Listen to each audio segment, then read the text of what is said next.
제목을 다 같이 읽겠습니다. 시작. 원래 오늘 본문 설교 제목을 너 미쳤다라고 쓰려고 했는데 제가 이렇게 너 미쳤다가 원래 제가 몇 번 고쳤어요. 이게 너 미쳤다 이 설교 제목이었는데 제가 그럼 너무 무식해 보이잖아요. 외부인들이 많이 보는데 우리 교회 성도들은 우리 교회를 수준 낮게 보거나 혹시 좋지 않게 보일 것 같아서 제가 순화해서 다른 제목을 달았습니다. 원래 제목은 너 미쳤다. 이게 원래 제가 딱 쓴 게 근데 이제 못 배운 사람 같아가지고 남들이 볼 때 뭐 저렇게 저런 제목도 다 해서 그럴까봐 제가 좀 순화해서 이렇게 쫙 써놨습니다. 그런 마음으로 들으시면 됩니다. 미친 얘기를 오늘 들으시면 돼요. 할렐루야. 정상적인 분들이 이해는 못하겠지만 비정상 얘기처럼 들릴 수도 있는데 그게 은혜가 될 것입니다. 근데 지금도 제 마음은 너 미쳤다라고 말하고 싶기 해서 여기까지만 올라오는데 강단 용어가 아니기 때문에 제가 좀 참고 있습니다. 본문이 바로 그런 내용이에요. 옆에 있는 분들이 한번 얘기해 볼까요? 당신 미쳤어요. 해보세요 한번. 그럼 막 기분이 좋아요?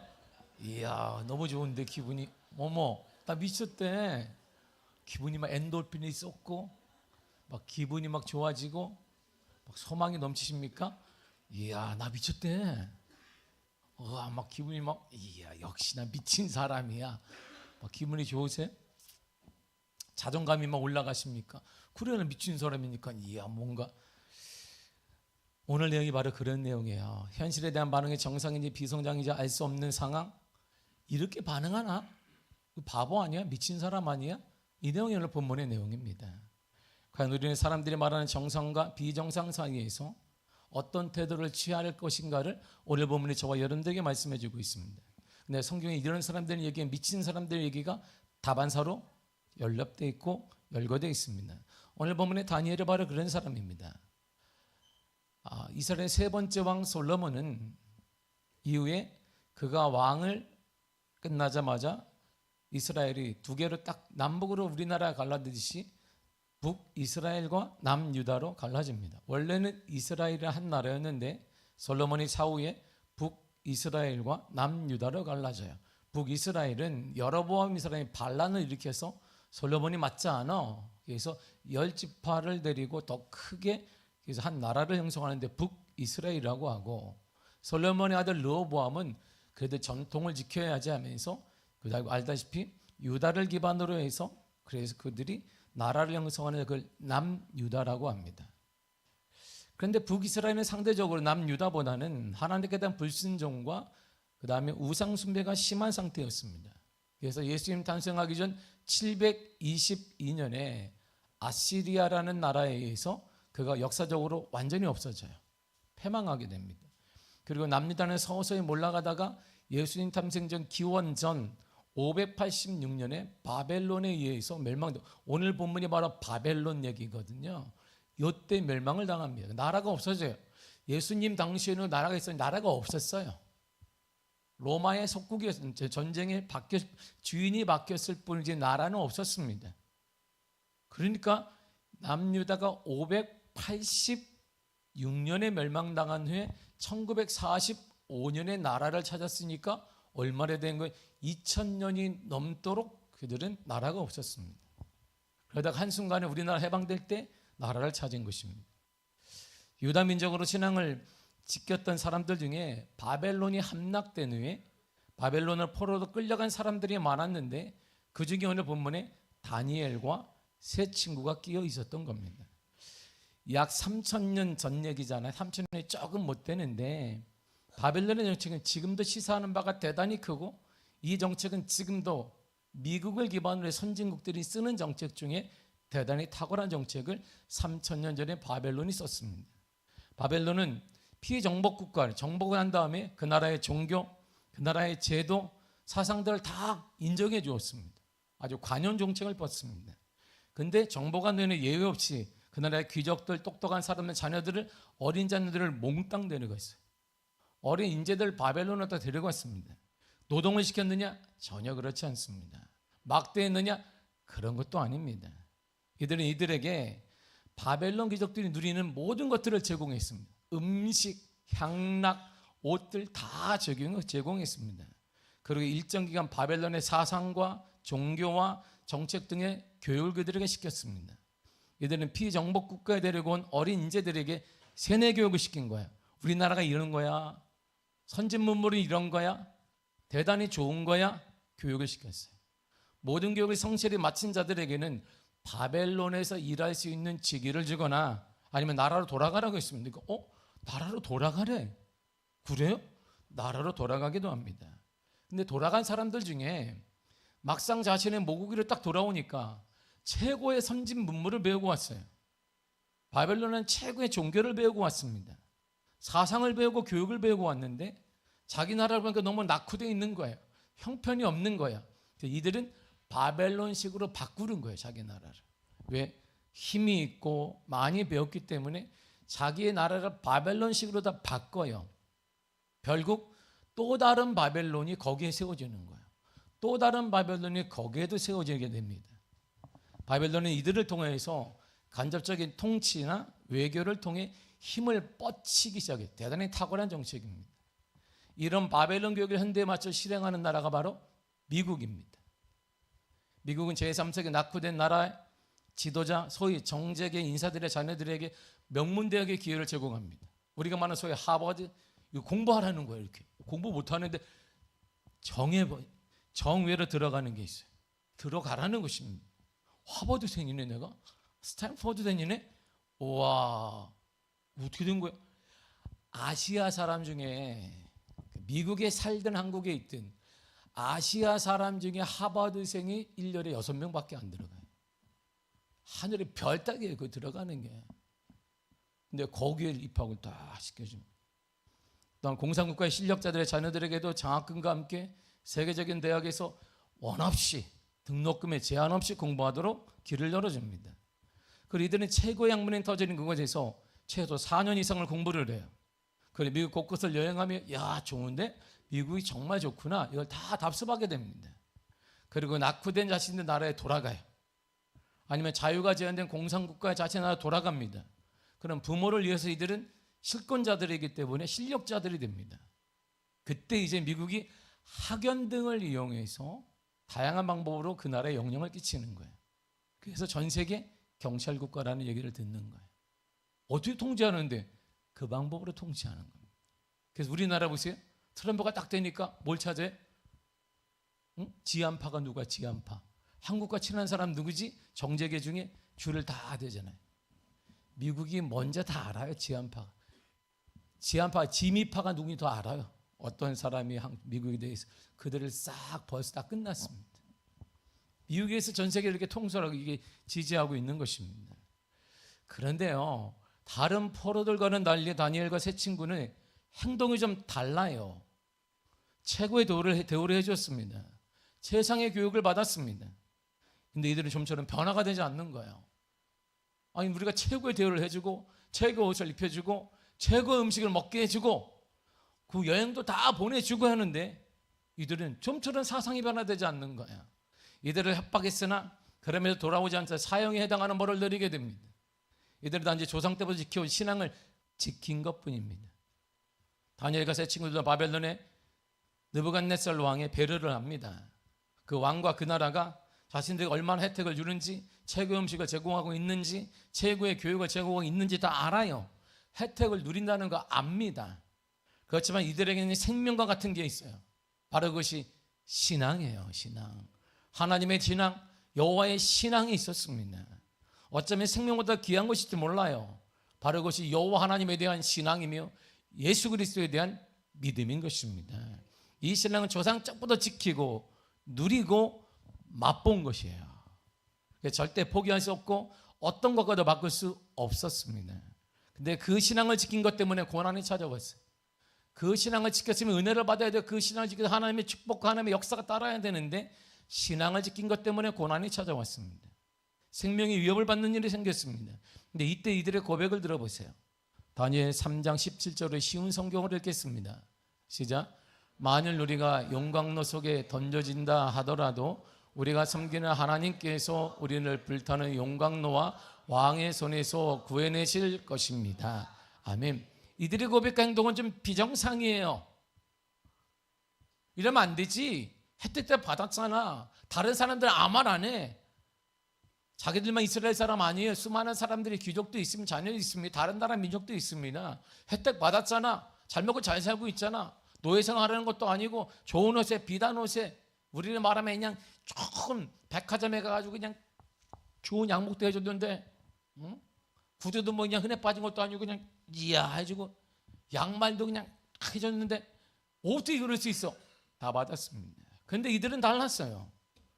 우리가 죽더라도 괜찮습니다. 그러나 하나님께서 내가 믿는 하나님께서 우리를 구해 주실 것입니다. 근데 그렇게 안 해도 괜찮습니다. 구해 주지 않아도 우리는 포기하지 않고 협상하지 않을 것입니다. 정상이에요, 비정상이에요? 미쳤지. 그렇다면 이런 위기의 어려움 앞에 이들이 이렇게 행동할 수밖에 없었던 이유가 뭘까요? 잘 보세요. 이 어려움 앞에 이들이 할 수 있는 행동이 아무것도 없었기 때문이에요. 주님을 바라보는 것 외에는 이들에게 주어진 게 아무것도 없어요. 아무도 도와주지 않아요. 왜요? 극도의 어려움이 있습니다. 포로 신분이기 때문이에요. 포로 신분이 무슨 권리가 있겠어요? 도와주세요 하는데 누가? 말할 사람이 없는 거야.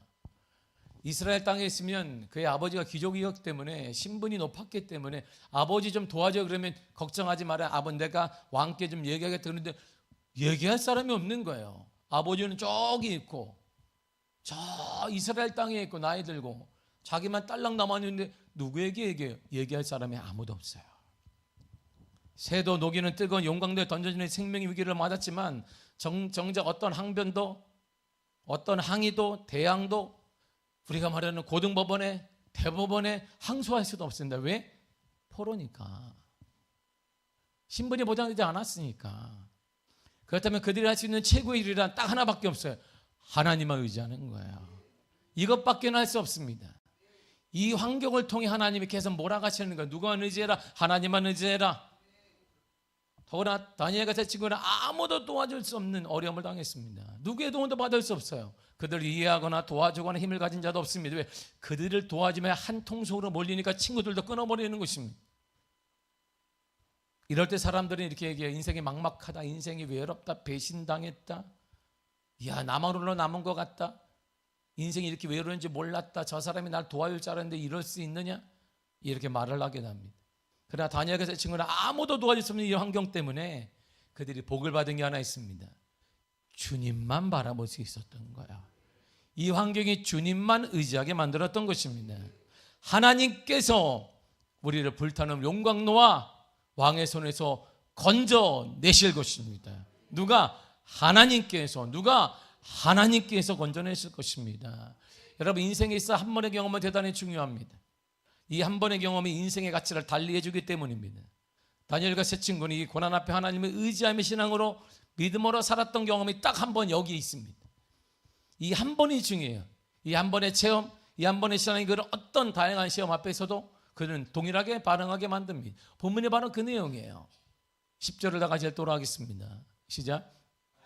이조세 왕의 도장이 찍힌 것을 알고도 자기 집에 돌아가서는 윗방에 올라가 예루살렘으로 향한 창문을 열고 전에 하던 대로 하루 3번씩 무릎을 꿇고 기도하며 그의 하나님께 감사하였더라. 아멘. 왕의 도장이 뭔가 찍혔어요. 그리고 공문이 왔어요. 사방에 붙어 있고 개인적으로도 받았습니다. 그런데 그는 감사해서 하나님 앞에 똑같이 전에 하던 대로 예루살렘을 향해 문을 열고 예루살렘 성을 바라보며 그 땅 예루살렘, 오 예루살렘, 하나님의 성, 하나님의 내 고향, 믿음의 땅을 바라보며 그는 하나님께 감사했습니다. 내용이 뭔데요? 내용이 이거예요. 7절을 다 같이 읽겠습니다. 시작. 왕의 이것은 곧 이제부터 30일 동안에 누구든지 왕의 어떤 신에게나 사람에게 무엇을 구하면 사자굴에 던져놓기로 한 것이니이다. 아멘. 보세요. 이 바벨론이 이스라엘을 남유다를 함락했는데 잠시 후에 메대라는 나라가 더 커졌어요. 이 메대라는 나라가 바벨론을 또 함락했습니다. 그러니까 왕권이 바뀌었어요. 이렇게 바벨론 다니엘과 세 친구는 가만히 있는데 왕권이 바뀌었어요. 나라가 바뀌었습니다. 그러나 보세요. 우상을 섬기는 이들의 방식은 어느 시대나 똑같습니다. 시대가 바뀌어요. 세대가 바뀝니다. 세상의 방식은 근데 언제나 똑같습니다. 뭐가 지배하는데요? 돈이 지배하는 거예요. 힘이 지배하는 거예요. 바벨론도 힘이고 바벨론도 돈이며 메대도 돈이고 메대도 힘이에요. 세대가 바뀌고 암만 바뀌어도 우리를 유혹하는 힘은 똑같습니다. 돈이지. 돈이 최고인 것이. 왜 직업을 이렇게 돈이지. 안정적이니까. 왜 불법을 해서도 해야 되는데 돈이지. 안정되니까. 자녀에게 뭘 물려줘야 되는데 돈을 물려줘야지. 신앙은 보이지도 않으니까. 생명 죽게 있다라고 말하지만 정작 생명은 돈이 있어요. 돈 때문에 죽고 돈 때문에 사는 사람들이 널려 있습니다. 우리가 신앙 때문에 내가 정말 살 수가 없어 이렇게 고백하는 사람 봤습니까? 할렐루야. 그렇게 되기를 축복합니다. 나도 봤으면 좋겠네. 목사인 나도 봤습니까? 돈 때문에 죽겠다는 사람은 놀려있는데 신앙 때문에 예수님을 내가 이렇게 뜨겁게 사랑하지 못한 것 때문에 가슴을 치며 우는 사람을 제가 본 적이 없더라. 목사인 저도. 시대는 똑같아요. 돈이 지배하는 시대, 힘 있는 자가 실력 행사하는 시대가 됩니다. 힘 있는 자 옆에 붙어서 아부하는 사람들 득세하는 시대가 오늘날이에요. 예나 지금은 똑같아요. 3천년 지금이나 똑같습니다. 나라가 바뀌어도 똑같습니다. 미국이 다 똑같습니다. 러시아도 똑같고 여기도 똑같고 다 똑같아요. 자신의 생각과 사상이 맞지 않는 사람을 제거하거나 자천시대는 시대 맞습니다. 그래서 어린이부터 장년까지 왕따, 그림자 같은 존재 회사에 널려 있습니다. 나는 그림자인가? 아무도 나한테 대화를 안 해. 무시하고 힘자랑하고 부모의 경제력을 자랑하는 시대가 되었습니다. 없는 자를 우습게 보는 시대가 되었습니다. 반대로 힘없고 부모의 영향도 없고 큰 권력자나 유명한 인물을 아는 사람들은 우리 같은 평범한 인생은 어쩌나? 그러면 사자굴에 들어가라 그러면 들어가야지 뭐 어떻게. 들어가는 거지 뭐. 방법이 있나? 믿는 사람이 있나? 백이 있나? 돈이 있나? 위에서 말하면 시키는 거지 뭐. 가난하게 살라 그러면 사는 거지. 없으면 시키는 대로 하는 거지. 그런 인생으로 사는 게 정해진 것인가? 그런데 이 상황이 예전과 비슷해요. 어떤 상황이 보세요? 다니엘 3장 5절과 6절입니다. 시작. 느부갓네살 왕이 세운 금신상에게 절하라. 누구든지 엎드려 절하지 아니하는 자는 즉시 맹렬히 타는 풀물에 던져 넣으리라. 아멘. 역시 힘 있는 사람은 마음대로 할 수 있는 거예요. 절에 안 해? 불에 넣는다. 절에 안 해? 사자굴에 넣어. 방식이 똑같잖아요. 나라가 바뀌었어요. 지금 바벨론에서 메대로 바뀌었지만 방식이 똑같아요. 지금도 똑같지 않습니까? 돈 있어 없어? 있어야 학원 다니지. 있어야. 강남학원이 얼만데 제가 다 아는데 미론학원 어떻게 다니는데 어릴 때부터 강남 애들 어떻게 배우는데 어떻게 우리는 똑같잖아요. 시대는 바뀌는데 똑같아. 힘 있는 사람은 마음대로 할 수 있어요. 포로들에게 가장 힘없는 사람의 목숨은 녹나가는 시대 예나 지금이나 똑같습니다. 근데 비슷한 상황을 다시 맞게 된 거예요. 이유가 뭘까요? 이것 때문이에요. 이거 바보 같은 것 때문이죠. 오늘 우리가 말하는 이 바보 같은 행동 때문입니다. 그 바보 같은 행동이 바로 이것입니다. 4절을 쉬운 성경을 읽겠습니다. 시작. 다른 총리와 총독들이 다니엘을 고소하려고 그의 잘못을 찾으려 했지만 그가 충성스럽게 나라의 일을 잘 맡아 처리했으므로 아무런 잘못이나 흠을 찾을 수 없었습니다. 아멘. 이거예요. 포로 주제의 신앙을 지키는 거예요. 야, 너 포로야. 너 신앙을 지키네? 가난한 주제에 정직하네? 이런 거예요. 그들이 보기에 가난한데 정직해 또. 풍성함도 없는 게 나눈 데는 또 어처구니 없는 거지. 잘 사는 나보다 못 사는 네가 더 신앙적이네. 기분 나쁜 거지. 나보다 못 배우고 가난한 사람 하나님을 두려워하네? 나는 뭐야 그러면? 자기 앞가림도 못하면서 가난한 사람을 돕고 있네? 뭐야? 이게 볼 때 어이가 없는 거예요. 이게 이 사람들이 볼 때 내가 돈 가졌고 내가 실력자고 내가 힘 있는데 그는 힘도 아무것도 없는 포로 주제에 나보다 더 신앙적이고 나보다 더 정직하며 나보다 존경을 받으며 사람들이 인정을 받는 게 못 보겠는 거예요. 그게 못마땅한 것입니다. 적어도 성공은 나보다는 더 낫지 말아야 하는데 나보다 더 죄도 짓지 않고 가정도 화목하게 이끌고 온전한 믿음으로 생활하는 것이 못마땅한 거예요. 여러분 이거 세상이에요. 우리는 적어도 이러한 삶 때문에 세상의 조롱을 받고 협박을 받아야 되는데 우리의 삶은 그것 때문이 아니라 그들과 똑같기 때문에 조롱을 받는, 신앙적으로 살지 못한 우리 모습 때문에 조롱을 받는 거예요. 그런 다니엘에게 하나님 주신 은혜를 보세요. 바보같이 이렇게 신앙을 지켰던 포로 주제에 그렇게 살았던 다니엘에게 하나님이 나라가 바뀌었는데 이런 은혜를 주세요. 28절 보겠습니다. 시작. 이 다니엘이 다리오 왕의 시대와 바사 사람 고레스 왕의 시대에 형통하였더라. 아멘. 다리오 왕 때 고레스로 또 바뀌었네. 왕이 세 번이나 바뀌었어 나라가. 그런데 동일하게 뭐라 그래요? 형통하였더라. 느부갓네살 왕 때도 메데 다리오 왕 때도 페르시아 고레스 왕 때도 그는 형통했더라. 나라는 바뀌고 사람은 바뀌었지라도 그는 형통하였더라 그랬어요. 바벨론 왕 때 다니엘과 세 친구는 위기를 맞았습니다. 형통하며 승진하고 시기와 부름을 상정도로 지위도 얻었습니다. 그런데 바벨론이 메대에 멸망받았어요. 그 또 메대가 다시 페르시아에서 멸망받았습니다. 다니엘과 세 친구들이 다시 시작해야 돼요. 처음부터 인정을 받아야 돼요. 내가요 메대 사람 아닌데요, 내가요 바벨론 사람 아니고 넌 왜 있느니까 잠깐 들어보세요. 저는 어떤 사람이냐, 이 당신이 멸망시키는 메대라는 나라가 또 멸망시킨 나라가 바벨론인데 그 바벨론 나라가 조그만 나라에 내 나라가 서 해가지고 이렇게 싹 제가 여기 왔습니다. 근데 왜 너는 승진이 하니까? 근데 제가 어떻게 믿음으로 다 설명 다 해야 돼. 다시 설명 다시 다 해야지. 다시 인정받아야지. 자신의 신분이 이렇게 옳은 이유도 설명해야지. 능력도 증명해야지. 근데 주위 사람도 강경해진 거야. 바벨론 관리들은 자신들은 살아남아야 하기 때문에 그에게 관용을 베풀 마음이 없어. 나도 집이 노예 신분이 됐기 때문에 자신도 살아야 되는 다니엘의 기세를 꺾으려고 하고 거짓과 중상모략 같은 뻔한 것입니다. 메대의 관리들, 더구나 페르시아 관리들 또한 피지배국 사람들이 내 밥그릇을 건드릴까 봐 그는 단호할 수밖에 없어요. 넘보는 거 허락하지 않습니다.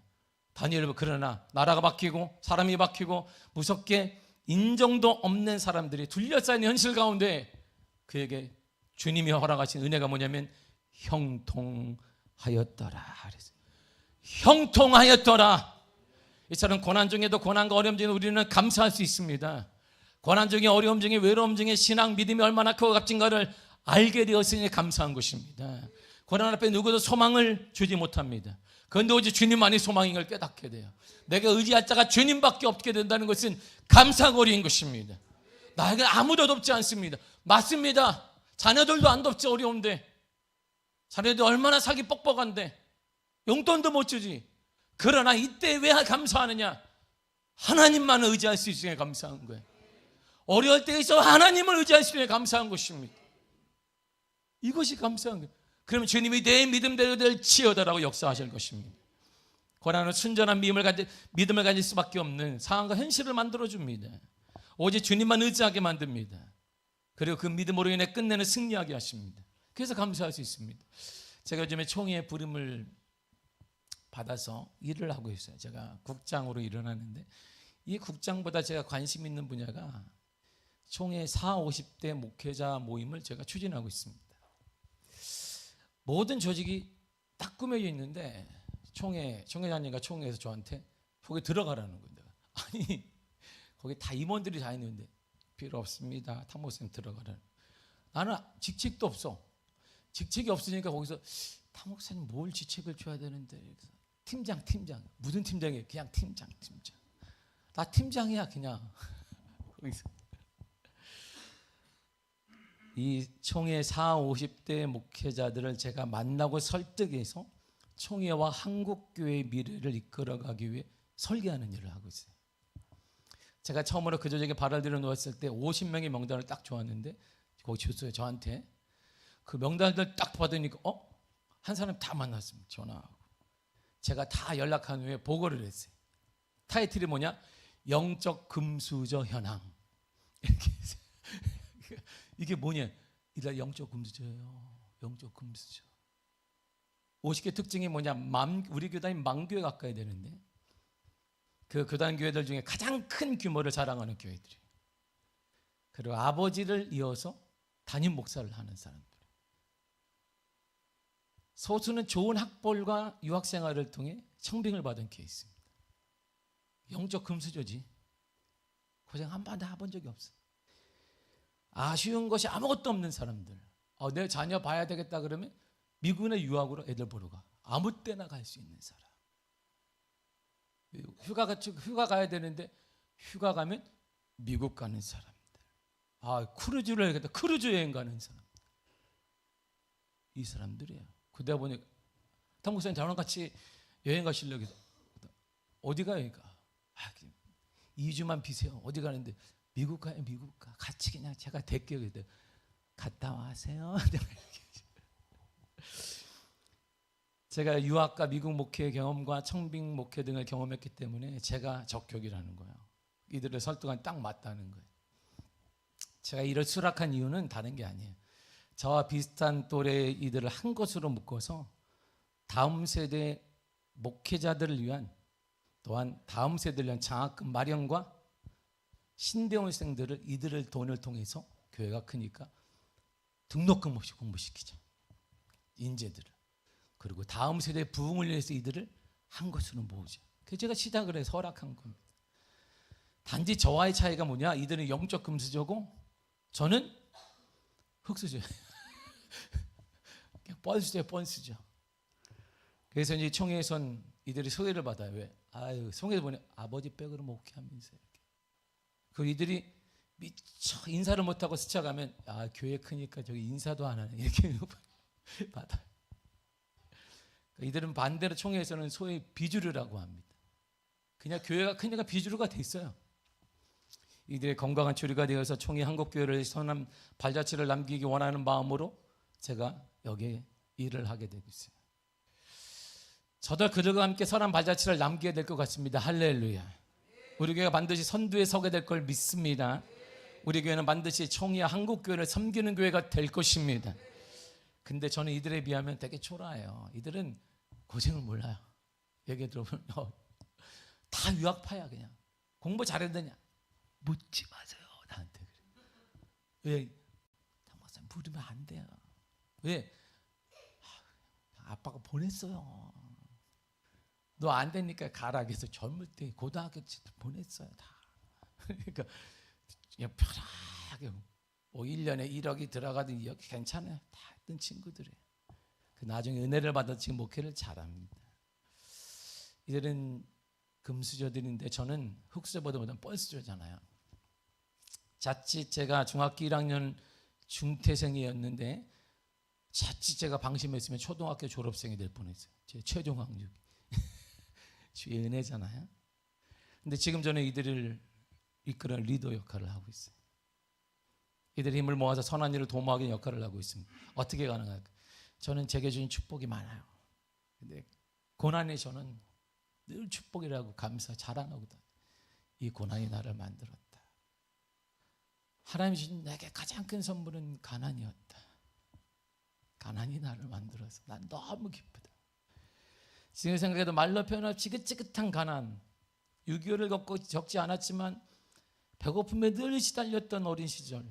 근데 저는 그 가난이 너무 큰 축복이라고 하나님 감사하고 있습니다.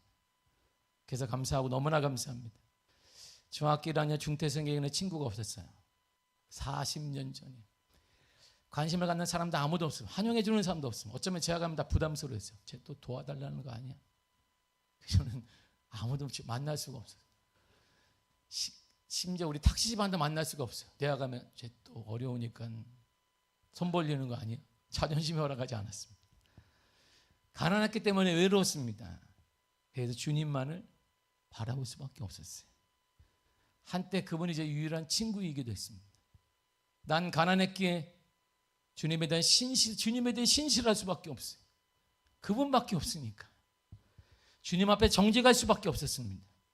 그래서 난 가난한 시절 보냈기에 지금도 내 목회의 전부가 나와 같이 상처 없도록 다음 세대에 올인하는 거예요. 우리 학생들, 어린 신분들, 청년들에게 모든 걸 올인하는 것입니다. 난 가난했기 때문에 가난한 성도들을 지나칠 수 없었고, 내 주위, 우리 교회 주변에 있는 가난한 교회 목회자들을 지나치지 못하는 거예요. 난 가난했기 때문에 내게 주는 시간에 최선을 다해 공부했습니다. 언제 공부 시간이 올지 모르니까. 전 대학 공부를 6개월밖에 못했습니다. 일하다가 6개월이 딱 지워졌어요. 그때 거의 하루에 한두 시간밖에 안 됐어요. 악력기를 가지고 있습니다. 내게 언제 빼앗길지 모르니까 그 시간이. 유일한 고3인 시간이 6개월밖에 되지 않으니까 저는 매일같이 이걸 했어요. 계속 누르고 졸리니까 시간을 아껴야 했습니다. 허투루 쓸 수가 없었어요. 시간만큼은 모든 사람에게 공평하니까, 내게도 공평하니까. 그래서 박사학위도 받았습니다.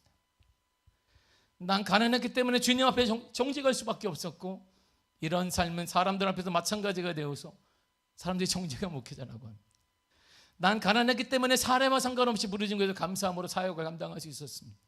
난 가난했기 때문에 지금도 내 일 모든 개인 재산이라고 아무것도 없어도 불안하지 않고 감사하며 살고 있습니다. 난 가난했기 때문에 나와 같이 사역하는 교육자들에게는 그런 아픔을 주지 말아야 돼. 그래서 앞으로 더 잘해줄 것입니다.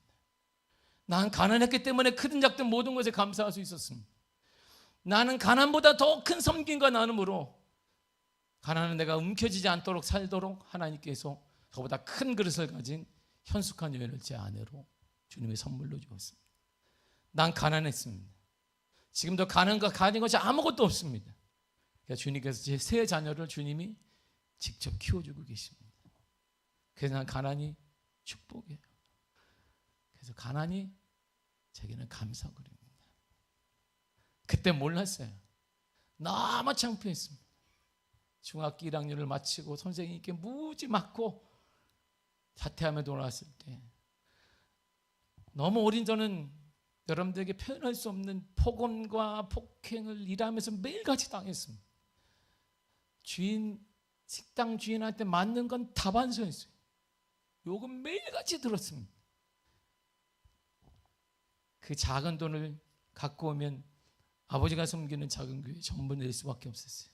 그래서 매일 다짐했습니다. 목사는 절대 되지 않으리라. 내 인생에 목사는 절대 되지 않으리라. 가난하게는 절대 살지 않으리라. 어느 순간 알았어요. 하나님 내게 주신 가장 큰 축복이 가난이라는 것은 말이에요. 지금도 감사합니다. 가난은 내 인생의 가장 큰 축복이며 감사입니다. 가난은 감사해요. 주님만을 그래서 주님만을 바라봤어요. 지금도 목회하며 흔들리지 않는 것은 나는 주님만 바라보고 목회했고 25년대 단임 목회를 위해서 하고 있어요. 앞으로 주님만 바라보며 목회할 수 있는 자신이 있기 때문에 다 잃어도 나는 잃을 게 없어요. 원래 가진 게 없었으니까. 내가 뭘 취하겠어요. 아무것도 가진 게 없었는데 지금 단임 목회로 목회하는 자체가 되게 너무나 감사한 거예요. 성경에서 이렇게 말합니다. 시편 110편 71절의 쉬운 성경을 읽겠습니다. 시작. 고난당하는 것이 내게는 좋았습니다. 그 때문에 나는 주의 법령들을 배우게 되었습니다. 아멘. 그 문제, 그 고통, 그 어려움은 내게 좋은 것입니다. 여러분에게 좋은 것입니다. 왜냐하면 그것들을 통해 주님을 알게 되고 주님을 배우게 되고 주님의 말씀을 깨닫게 되기 때문입니다. 무엇을 깨닫는데, 무엇을 알게 되는데, 하나님 도대체 뭘 알게 되는데, 이 문제를 통해 주님 뭘 알게 하시는데요. 시편 18편 1절과 2절에 말해요. 이렇게 말해요. 시작. 나의 하나님 힘이신 여호와여, 내가 주를 사랑하나이다. 여호와는 나의 반석이시요 나의 요새시요 나를 건지시는 이시요 나의 하나님이시요 내가 그 안에 피할 나의 바위시요 나의 방패시요 나의 구원의 뿌리시요 나의 산성이시로다. 아멘. 아, 주님은 나의 힘이십니다. 힘이 그건 줄 알았더니 아니라는 거야. 주님은 나의 힘이라는 거야. 흔들림 없는 반석의 주님이라는 것입니다. 주님에서 그 시작하는 거예요. 믿음으로 시작하면 되는 것입니다. 주님 나의 요새시며 산성이며 피할 바이시며 방패이십니다. 주님 나를 보호하여 주신다는 것입니다. 위기에서 어려운 가운데 건져 주신다는 것입니다. 그래서 성경은 하나님의 뜻을 이렇게 설명하는 거예요. 데살로니가서 5장 18절입니다. 시작. 범사에 감사하라. 이것이 그리스도 예수 안에서 너희를 향하신 하나님의 뜻이니라. 아멘. 감사하십시오. 여러분, 그것도 감사하시기를 바랍니다. 그것까지도 감사하시기를 바랍니다. 하나님은 실수하지 않으십니다. 하나님은 완벽하십니다. 하나님은 착오가 없습니다. 그 어려운 문제 축복이 될 것입니다.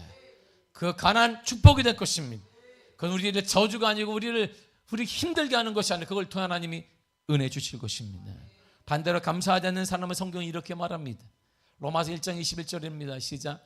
하나님을 알되 하나님을 영화롭게도 아니하며 감사하지도 아니하고 오히려 그 생각이 허망하여지며 미련한 마음이 어두워졌나니. 아멘. 이 사람이 버림받은 사람이에요. 이 사람이 하나님께 버림받은 사람입니다. 가난한 사람, 문제 있는 사람, 실패한 사람이 버림받은 사람이 아닙니다. 실패할 수 있습니다. 가난할 수 있습니다. 문제 당연히 있을 수 있습니다. 그러나 정말 구제불능한 사람은 감사할 줄 모르는 사람입니다. 이런 사람은 헛된 생각만 합니다. 일확천금만 꿈꾸게 되어 있습니다. 게으릅니다. 미련한 사람입니다. 여러분, 나는 헬런 켈러는 3중고를 겪은 장애인입니다. 그는 보지 못했고 듣지 못하고 말도 하지 못하는 여성입니다. 그러나 그녀는 고난과 역경에 쓰러지지 않고 믿음으로 모든 어려움을 극복했습니다. 대학에 들어가 당당히 수석으로 졸업했습니다. 그리고 많은 책을 저술을 했습니다. 그리고 세계 곳곳을 다니며 어려움에 처한 사람들에게 용기와 희망을 불어넣고 그는 하나님이라고 하는데 88세까지 장수했습니다. 노년의 일을 한 신문기자가 물었습니다. 당신은 보통 사람들이 상상하기 어려운 고통 속에서 일평생을 살아왔습니다. 그것 때문에 불평하며 하나님을 원망한 적은 없습니다. 헬런 켈러는 이렇게 말했습니다. 없습니다. 내게 베풀어 주신 하나님의 은혜를 감사하기도 시간이 부족합니다. 근데 어찌 하나님을 원망하며 시간을 가질 수 있었겠습니까? 이렇듯 감사는 환경이 주는 게 아니에요. 여러분의 환경이 어렵다면 그 환경을 통해 하나님은 하나님을 바라보기를 원하는 것이에요. 하나님을 바라보는 자에게 길이 열립니다. 기적이 일어납니다. 역사가 일어나게 되는 것입니다. 이렇듯 그럼에도 우리가 감사할 수 있는 것은 이것입니다. 데살로니가후서 2장 13절입니다. 시작. 주께서 사랑하시는 형제들아, 우리가 항상 너희에게 관하여 마땅히 하나님께 감사할 것은 하나님이 처음부터 너희를 택하사 성령의 거룩하게 하심과 진리를 믿음으로 구원을 받게 하심이니. 아멘. 마땅히 하나님께 감사하라 이렇게 말해요. 마땅히 감사하라. 왜일까요? 우리를 택했다. 너를 택하셨다. 많은 사람들 택했다. 택했는데 왜 택했습니까? 너를 구별시키기 위해. 남들 다 어려워도 너는 어렵지 않도록, 남들이 다 멸망당하는데 멸망당하지 아니하도록, 그리고 구원받게 하기 위해 너를 택했다는 것입니다. 힘든 시기를 보내고 있어요. 그러므로 우리가 할 일이 여기 있습니다. 시편 18편 6절입니다. 시작. 내가 환난 중에서 여호와께 아뢰며 나의 하나님께 부르시었더니 그가 그의 성전에서 내 소리를 들으시며 그의 앞에서 나의 부르짖음이 그의 귀에 들렸도다. 아멘. 내가 환난 중에서 여호와께 아뢰되, 어려운 가운데 뭐하라? 기도하라는 것입니다. 그럼 주님이 응답하신다. 반복되는 것입니다. 들으신다, 들렸다. 하나님이 응답하시는데 어떻게 기도할까요? 기도 이렇게 하는 거야. 마지막으로 빌립보서 4장 6절을 읽겠습니다. 시작. 아무것도 염려하지 말고 다만 모든 일에 기도와 간구로 너희 구할 것을 감사함으로 하나님께 아뢰라. 아멘. 감사함으로 기도하시기를 바랍니다. 감사함으로 기도하세요. 원망하지 말고, 원망은 사단이 좋아하는 거 버리십시오. 더 이상 원망을 끝내고 낙담을 끝내고 감사하시길 바랍니다. 하나님이 어려운 환경 주님을 바라보게 하시니 감사합니다. 모든 게 감사. 가난 감사하십시오. 그 문제 감사하시길 바랍니다. 내가 참 할 게 아무것도 없는데 너무 힘든데요. 감사하세요. 하나님만을 바라볼 수 있지 않습니까? 다 막혀도 하늘은 열려있기 때문에 하나님께 감사하십시오. 그러면 그때 하나님이 길을 열어주실 거예요. 하나님이 역사하여 주실 것입니다. 이 감사의 은혜가 여러분의 삶에 넘쳐나서 여러분들의 인생에 하나님을 통해 열려지는 역사, 기적의 은혜가 가득하기를 간절히 축복합니다. 기도하겠습니다.